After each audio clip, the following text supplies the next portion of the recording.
sepanjang jalanku, ku berharap siang dan malam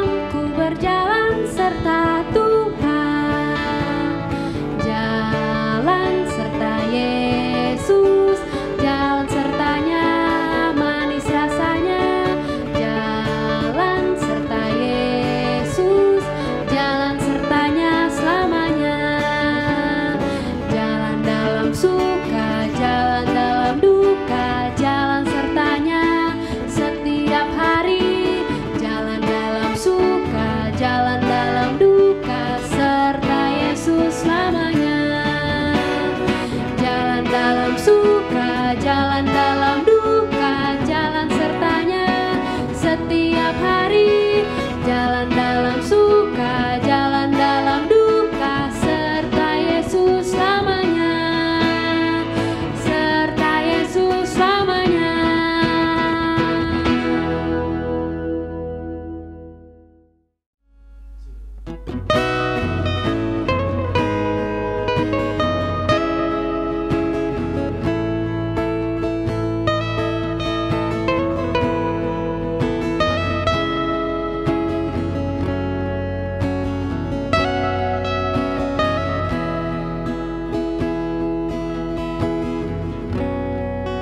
Ku tidak takut, sebab Kau besertaku.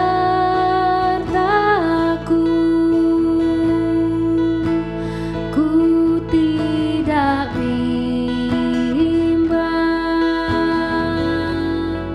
sebab Engkau Allahku. Engkau meneguhkanku, bahkan menolongku.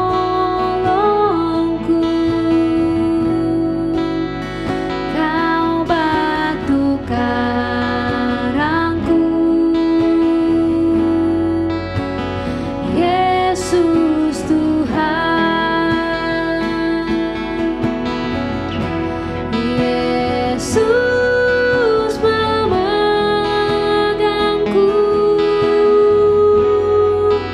dengan tangan kananmu. Yesus memberiku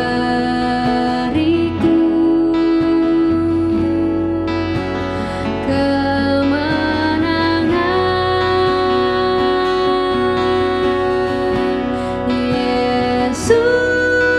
memegangku dengan tangan kananmu. Yesus memberiku,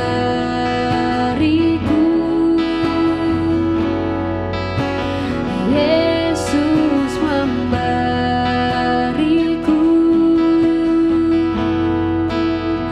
Yesus memberiku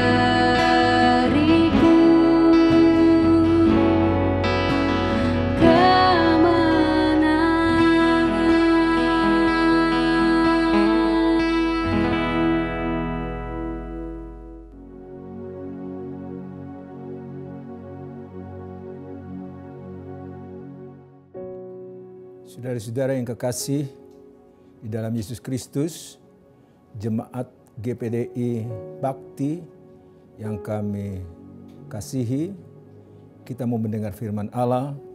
Mari kita sama-sama berdoa. Bapa Surgawi, di dalam Yesus Kristus kami naikkan syukur untuk kasih pemeliharaan Tuhan.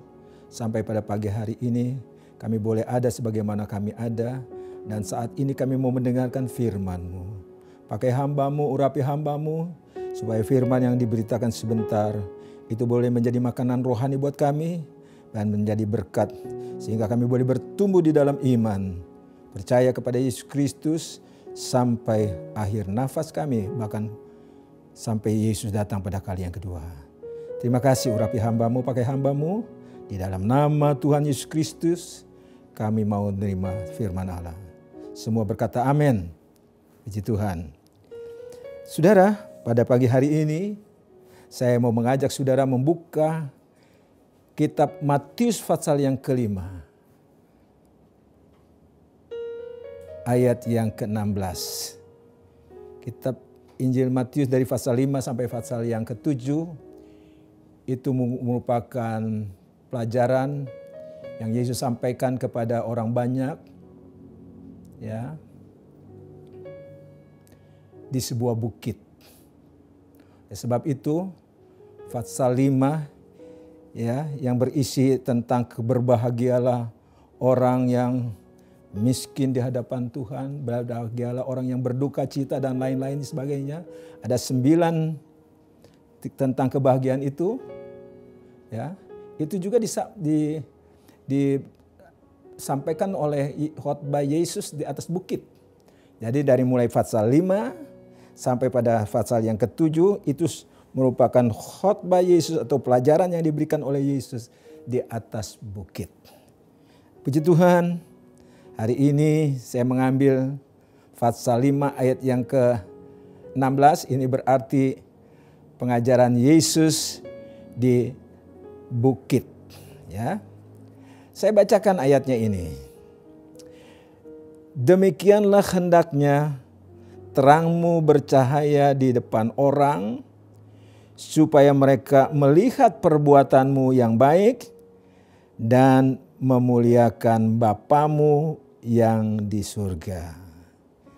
Tema kita pada pagi hari ini, perbuatan yang baik.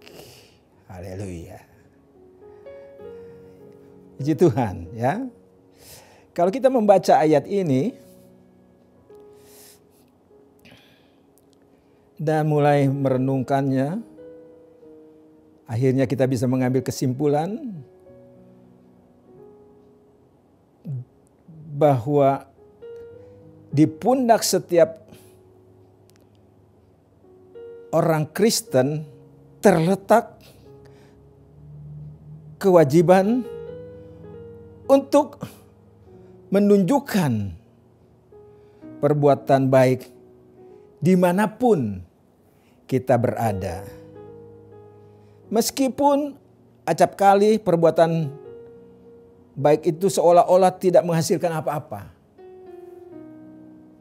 Tetapi kita sebagai orang percaya tidak boleh jenuh. Artinya tidak boleh bosan melakukan perbuatan yang baik. Seorang petani, saya ambil contoh seorang petani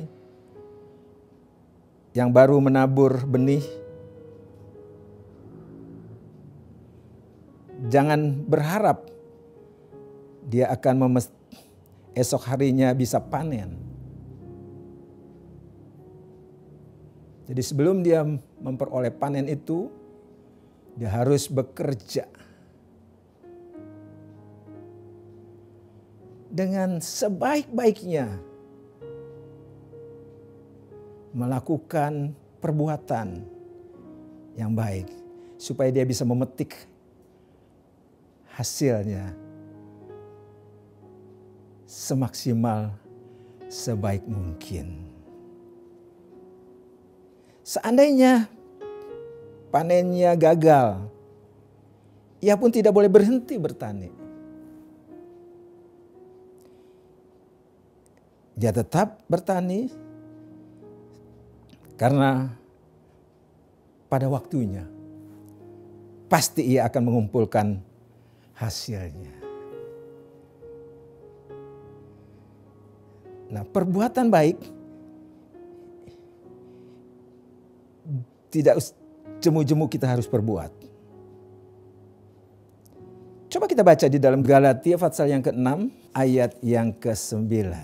Dia berkata begini, janganlah kita jemu-jemu berbuat baik.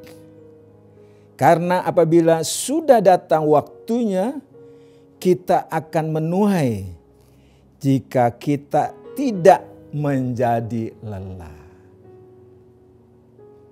Sekarang saya mau bicara dulu tentang perbuatan baik ini yang dimaksud gimana.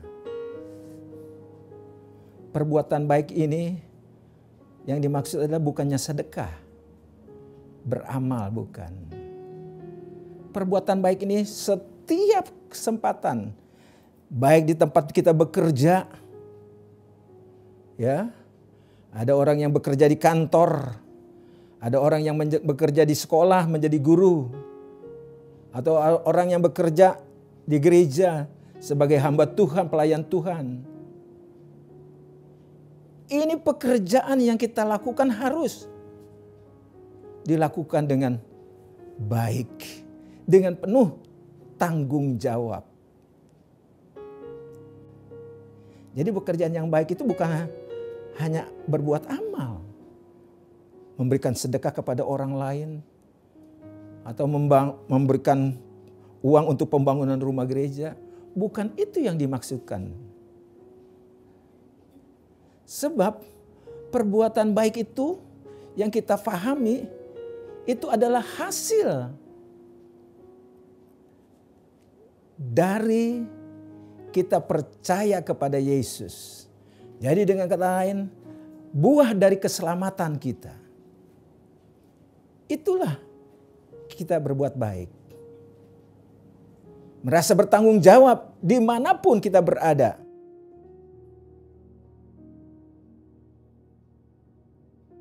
Kita tidak mempunyai paham kita berbuat baik itu untuk selamat. Firman Allah katakan, Yesus yang mati di atas kayu salib itu untuk menebus dosa-dosa kita. Sebelum dosa-dosa kita ditebus oleh Yesus, kita masih hidup sebagai orang berdosa. Ya. Orang berdosa juga bisa berbuat baik. Bahkan mereka melakukan tugasnya dengan lebih baik daripada kita. Di kantor, ya, di sekolah. Kalau guru sudah mengajar di sekolah, memberikan ilmu kepada muridnya, itu sudah perbuatan baik.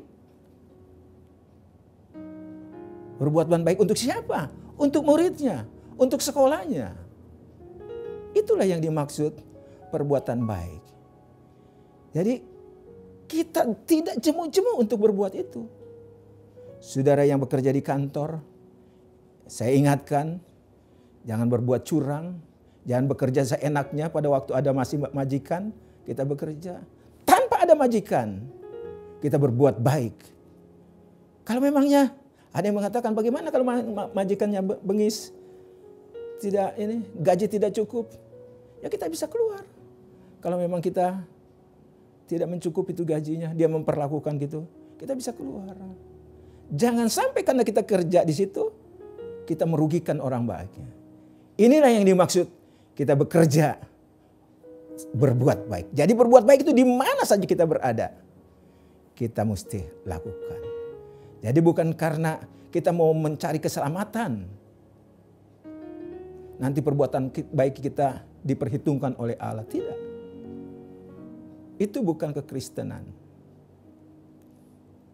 Pada waktu Yesus berdialog dengan Nikodemus. Nikodemus ini seorang guru agama. Dia termasuk orang Farisi. Dia datang kepada Yesus. Dia bertanya, ya. Saya bacakan saja tentang keselamatan kepada Yesus. Dia bertanya. Akhirnya Yesus menjawab. Ya. Pertanyaan Nikodemus ini.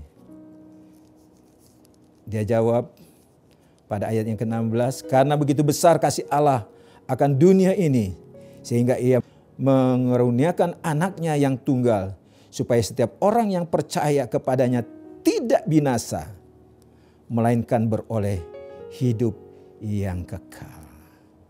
Yesus katakan kepada Nikodemus, kalau engkau tidak dilahirkan kembali, jangankan engkau mau masuk ke dalam kerajaan surga, melihat pun kamu tidak dapat. Jadi oleh sebab itu, keselamatan kita itu bukan berdasarkan perbuatan baik kita, tapi berdasarkan atas kasih Allah yang mengutus, yang mengaruniakan anaknya ke dalam dunia ini, supaya setiap orang yang percaya kepadanya tidak binasa, melainkan beroleh kehidupan yang kekal. Bisa berkata haleluya, puji Tuhan. Kita sudah menerima keselamatan yang kekal. Oleh sebab itu, di dalam Roma pasal yang ke-8, kitab Roma pasal yang ke-8, ayat yang ke-1. Roma pasal 8 ayat yang ke-1, ya.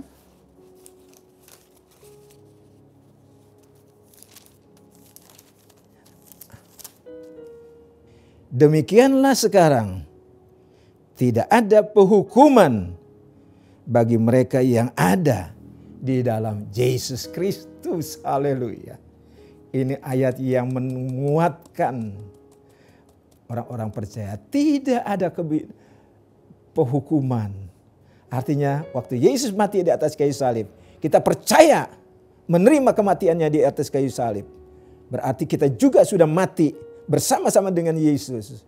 Kalau kita menerima kematian, kita juga sudah mati bersama dengan Yesus. Tinggalkan kehidupan yang lama. Kita dilahirkan kembali oleh Roh. Maka tidak ada penghukuman orang yang di dalam Yesus Kristus. Sekali lagi, perbuatan baik yang kita lakukan setiap hari, bukannya yang bekerja di kantor, bekerjalah dengan baik. Karena saudara bekerja berarti berbuat, melakukan perbuatan yang baik. Kalau memang barangkali seperti tadi ada yang pertanyaan, bagaimana kalau majikannya? Keluar saja baik-baik. Jangan keluar dengan pertengkaran. Kalau memangnya minta menuntut, Pak, gaji saya nggak cukup. Bagaimana bisa Bapak tambahkan? Saya akan bekerja. Saya tidak mungkin bekerja sembarangan. Tidak baik. Nah, Bapak sendiri menilai saya. Saya mohon maaf. Ya. Nah, kita bisa terus terang karena kita orang-orang Kristen adalah anak-anak terang. Ya. Yesus katakan di dalam Yohanes pasal yang ke-8, akulah terang dunia. Dan kita yang menjadi pengikut-pengikutnya adalah terang. Ya. Terang di dalam hal ini bukannya seperti terang matahari atau yang kulitnya putih, ada ini bukan. Tetapi hatinya terang. Ya, hatinya terang, sudah dibaharui oleh Yesus Kristus. Ya, nah saudaraku yang kekasih, itulah pengertian berbuat baik. Ada kesaksian, ada seorang Kristen ingin berbuat baik bagi banyak orang.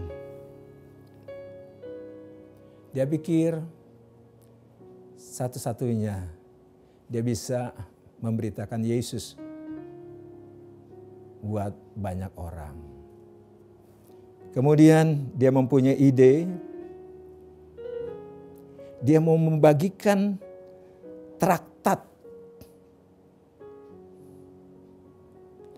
Apa itu traktat?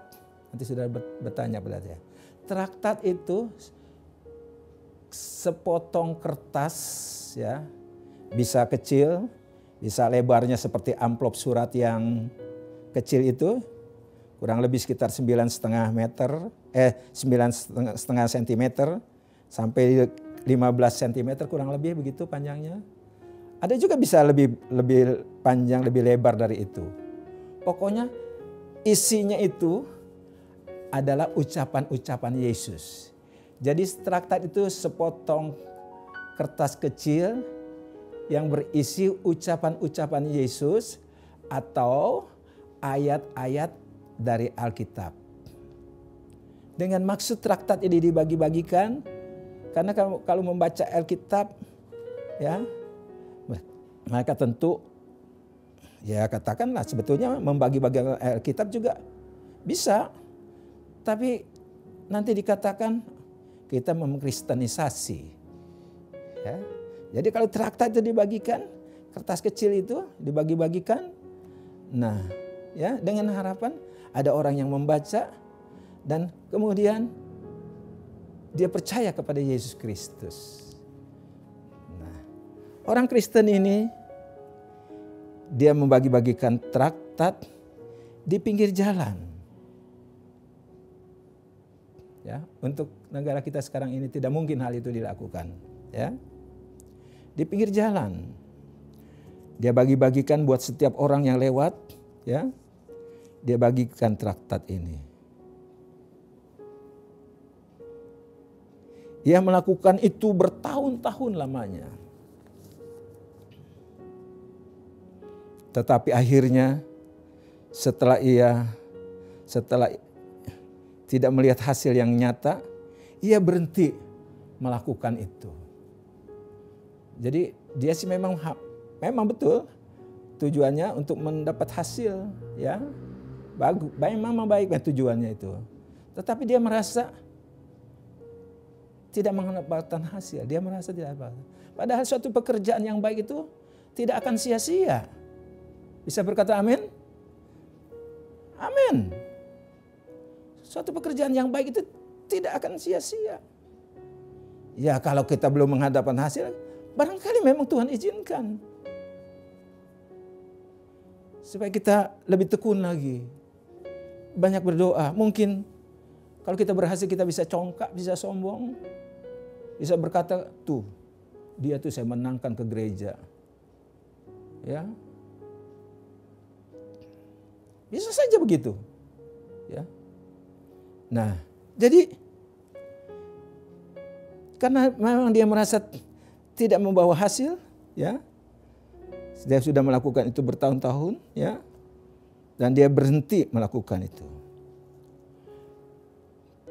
2 tahun kemudian, waktu dia lewat di jalan yang waktu 2 tahun yang lalu dia bagi-bagikan 2 tahun yang lalu lebih, ya, 2 tahun lebih yang lalu dia bagi-bagikan traktat itu, dia melihat ada orang yang sedang membagi-bagikan traktat kepada yang lewat.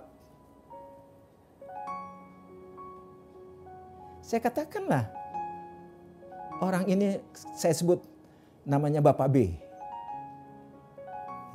Yang pertama kali membagikan traktat itu Bapak A lah kita panggil untuk membedakan. Ya. Dia waktu berjalan di dalam itu, dia melihat Bapak B ini sedang membagi-bagikan traktat. Dia merasa, saya sudah tinggalkan pekerjaan itu, ada orang lain yang melanjutkan. Kemudian dia dekati orang itu, diajak ngobrol, diajak ngomong.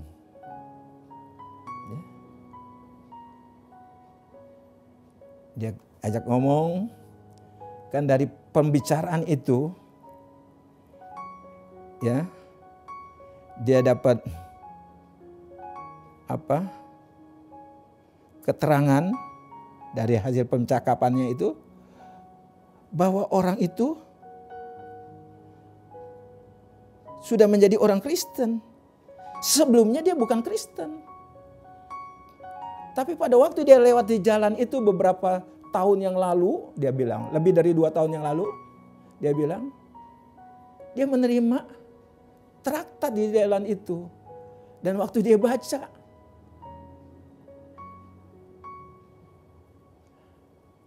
Allah menggerakkan hatinya, menerangi hatinya. Kemudian dia terima Yesus. Dia tinggalkan kehidupan yang lama Bapak B ini. Dia bercerita kepada Bapak A tadi. Dan dia datang ke tempat itu lagi dengan maksud mau mengucapkan terima kasih kepada orang yang waktu itu dia terima traktat, yang membagikan traktat. Mau mengucapkan terima kasih kepada dia. Tapi ternyata orang itu tidak datang. Tidak ada lagi.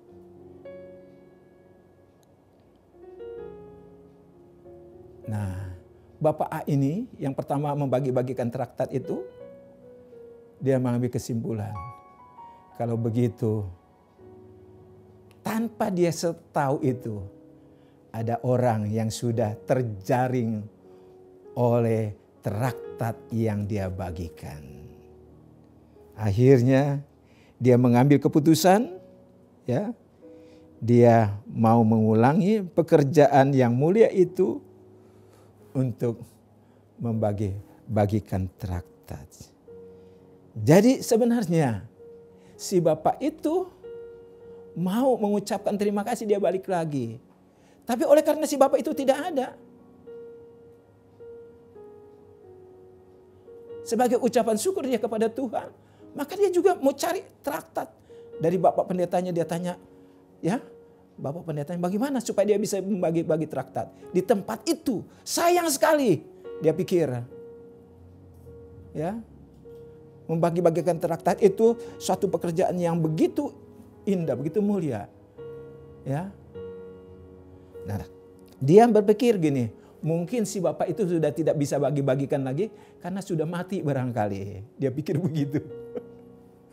Tapi rupanya dia tidak tahu bahwa justru si bapak itu yang sedang berbicara dengan dia.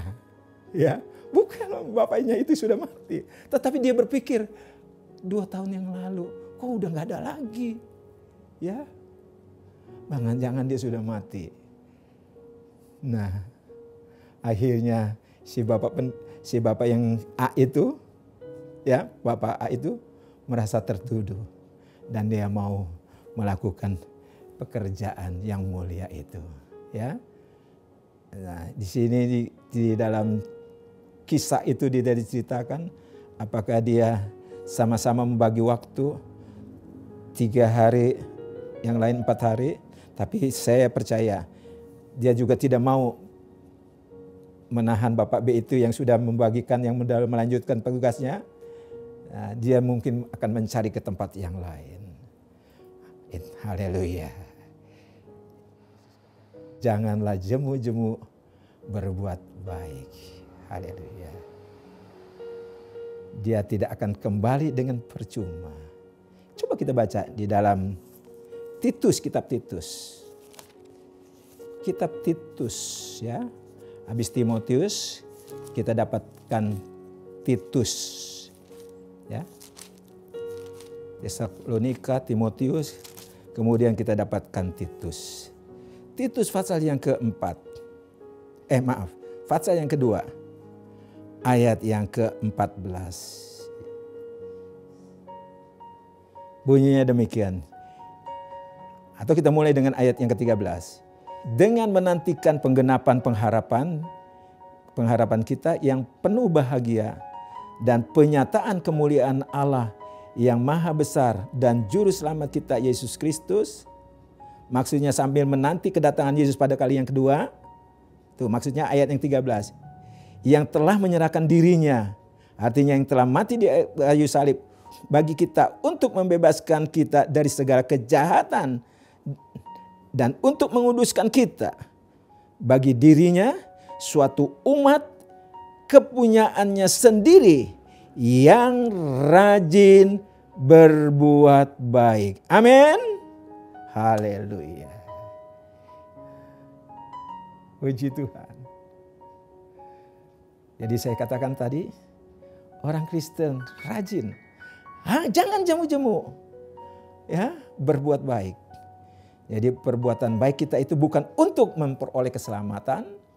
Keselamatan oleh karena pengorbanan Yesus di atas kayu salib. Tapi perbuatan baik itu yang kita kerjakan itu di semua bidang pekerjaan. Ada yang jadi guru, lakukan itu pekerjaan dengan sebaik-baiknya. Ada yang jadi majikan, lakukan pekerjaan itu. Jadi majikan, atur semua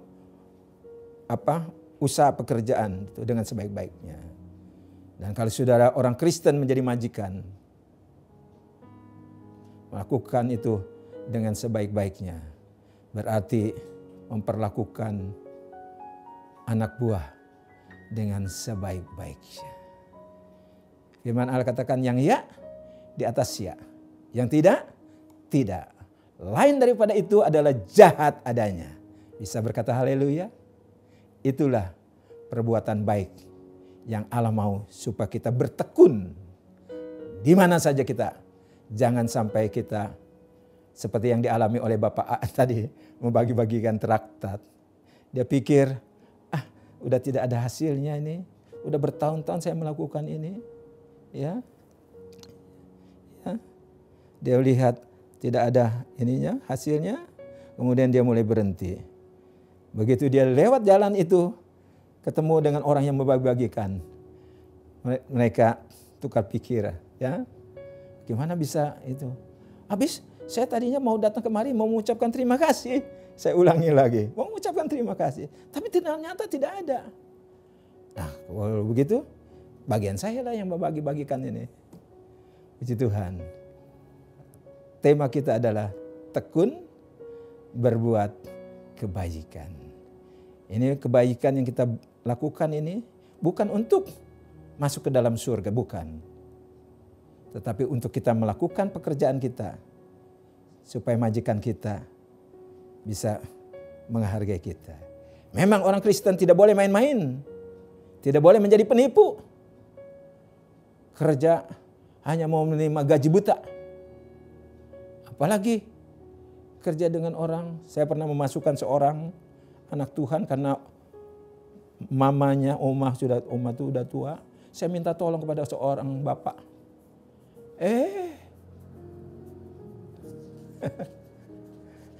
Dia bukan mengerjakan pekerjaan itu dengan sebaik-baiknya. Justru waktu majikannya perlu, cari dia nggak ada. Nah, itu bukan model seorang Kristen. Model seorang Kristen, di mana saja dia bekerja, di rumah tangga, melakukan tugas, melakukan perbuatan yang baik demi untuk kesejahteraan keluarganya. Jangan istrinya dengan anaknya, dianya sendiri enak-enak main judi. Itu bukan perbuatan baik. Terima kasih, kiranya Tuhan memberkati kita semua. Mari kita tundukkan kepala, kita mengucap syukur kepada Tuhan. Kami datang lagi kepada Allah yang Maha Besar, Allah yang mempunyai firman. Terima kasih buat firman Allah yang kami sudah dengar. Ini mengajak kami untuk menilai kami selama ini kami bekerja. Selama ini kami melakukan tugas-tugas kami. Adakah kami sudah melakukan itu dengan sebaik-baiknya? Dan Tuhan tolong kami. Tuhan ubah hidup kami. Perbaiki kami Tuhan. Supaya dimanapun kami bekerja, kami dapat melakukan itu dengan sebaik-baiknya. Dan orang lain, banyak orang begitu memperhatikan kami. Menjadi berkat Tuhan. Terima kasih. Kami sudah menerima berkat firman-Mu. Supaya kami boleh bertumbuh di dalam firman-Mu. Apapun yang kami alami di dalam hidup ini tidak menggoyahkan iman percaya kami. Karena ada tuntutan firman-Mu Tuhan. Supaya kami boleh menjadi berkat buat orang lain. Dan nama Allah saja dipermuliakan. Terima kasih Tuhan. Semua yang ambil bagian untuk siaran pada pagi hari ini, Tuhan pakai. Masih muda mereka sudah menyerahkan hidup mereka untuk melayani pekerjaan Tuhan. Inilah pekerjaan yang baik. Dan mereka boleh lakukan itu dengan sebaik-baiknya. Dan hanya nama-Mu saja. Mata mereka hanya tertuju kepada Yesus. Yang sudah menerima, yang sudah memberikan keselamatan buat kami semua. Terima kasih. Kami akhiri dengan doa berkat. Nah sekarang saudaraku yang kekasih, terimalah berkat Allah. Anugerah Allah menyertai saudara sekalian. Mulai pagi hari ini, kiranya turunlah berkat Tuhan ke atasan kehidupan saudara. Di dalam nama Bapa, Putra dan Roh Kudus, yaitu di dalam nama Tuhan Yesus Kristus. Semua berkata amin. Terima kasih, Tuhan memberkati kita semua. Haleluya.